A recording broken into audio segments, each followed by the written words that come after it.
अस्सलाम वालेकुम। जमात शेषम आपके लिए पहला मज़मून जिसका आपको इसका वेब बनाना है, इल्म के फ़ायदे। हम जब भी कोई मज़मून लिखते हैं सबसे पहले उसका एक उन्वान लिखा और उसके बाद मायनी, मफ़हूम, तारुफ़ और तमहीद लिखते हैं हम, क्योंकि ये एक अनमोल दौलत है। एक ऐसी दौलत है जिसे ना कोई चुरा सकता है, ना कोई उसको आपसे छीन सकता है। जितना खर्च करोगे उतना बढ़ेगी।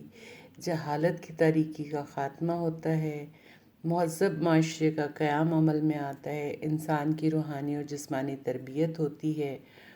और फिर तारीख़ी शख्सियात का ज़िक्र भी आता है और ज़िंदगी की सहूलतें, कामयाबी का राज।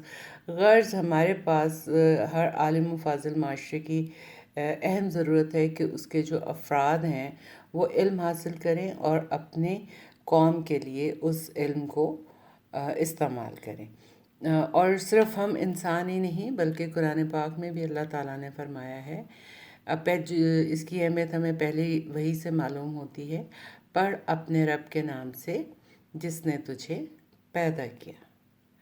और एक और जगह पर है, रसूल पाक ने फरमाया इल्म हासिल करना हर मर्द व औरत पर फ़र्ज़ है। एक और जगह रसूल पाक ने फरमाया कि इल्म हासिल करो ख्वाह तुम्हें इसके लिए चीन ही क्यों ना जाना पड़े। और ये तमाम चीज़ें जब हम लिखते हैं तो एक मज़मून को जामे और एक अच्छा मज़मून बनाने के लिए ये सब चीज़ें ज़रूरी होती हैं। इसी तरह हम कुछ अशार भी शामिल करेंगे। इल्म ही से इंसान इंसान है, इल्म जो न सीखे वो हैवान है। एक और शेर है, जहाँ तक देखें इल्म की फरमा रवाई है, जो सच पूछें तो नीचे इल्म ऊपर खुदाई है।